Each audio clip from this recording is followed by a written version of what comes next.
Good morning. In this story, Borreguita and the Coyote, it's a trickster tale about a little sheep who tricks a hungry coyote.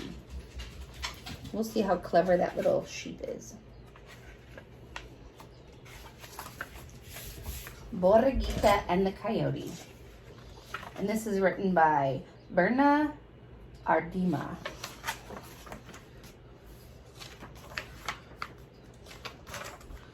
On a farm at the foot of the mountains, there once lived a little ewe lamb. Her master simply called her Borreguita, which means little lamb. One day, Borreguita's master tied her to the stake in the field of red clover. The lamb was eating the lush plants when a coyote came along.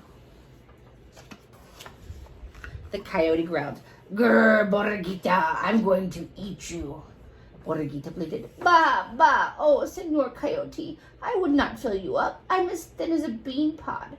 When I have eaten all this clover, I shall be fat. You may eat me then." Coyote looked at the skinny little lamb in a wide clover field. "Está bien. That is good," he said. "When you are fat, I shall come back." After many days, the coyote returned, and he found the little lamb grazing in the meadow. He growled, "Grr, Borreguita, you are as plump as a tumbleweed. I am going to eat you now." Borreguita bleated, "Bah, bah, Senor Coyote, I know something that tastes ever so much better than lamb." "What?" said the coyote. "Cheese," cried Borreguita. "My master keeps a round of cheese on his table, and he eats it on his tacos." The coyote had never heard of this cheese, and he was curious about it. "How do I get some of this cheese?" he asked. Borreguita said, "There is a pond at the end of the pasture. Tonight when the moon is high, meet me there, and I will show you how to get the cheese." "Está bien," said the coyote. "I will be there." That night, when the full moon was straight up in the sky, Borreguita and the coyote met at the edge of the pond. There, glowing in the black water, was something that looked like a big round cheese. "Do you see it?" cried Borreguita. "Swim out and get it." Coyote slipped into the water and paddled towards the cheese. He swam and he swam. Shh, shh, shh, shh. But the cheese stayed just so far ahead. Finally, he opened his mouth and lunged. Whoosh! The image shattered in the splash. Pond water rushed into Coyote's mouth. Coughing and spluttering, he turned and headed for the shore. When he reached it, the little lamb was gone. She had tricked him. Coyote shook the water off of his fur. Then he looked up at the big cheese in the sky and howled, "Oh!" At dawn the next day, Borreguita went to graze near a small overhang ledge at the edge of the rock on the mountain. She's right up there. It's hard to see her because she's so little. She knew that the coyote would be coming after her, and she had a plan. As the sun rose over the mountains, Borreguita saw the coyote coming. He was sniffing along with his nose on some trail. She crawled up under the ledge and lay on her back, bracing her feet against the top. When the coyote found her, he growled, "Grr, Borreguita, I see you under there. I am going to pull you out and eat you." Borreguita bleated, "Bah, bah, Senor Coyote, I cannot come. You can't eat me now. I have to hold up this mountain. If I let go, it will come tumbling down." The coyote looked at the mountain, and he saw that the lamb was holding it up.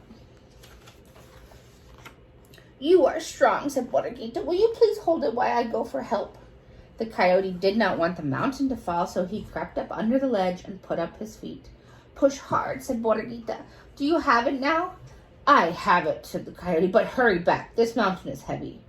Borreguita rolled out of the shallow cave and went leaping and running all the way to the barnyard. Coyote held up that rock until his legs ached and he was hungry and thirsty.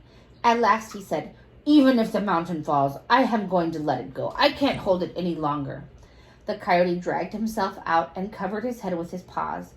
The mountain did not fall, and then he knew the little lamb had fooled him again. Coyote sat on his haunches and howled, "Oh!"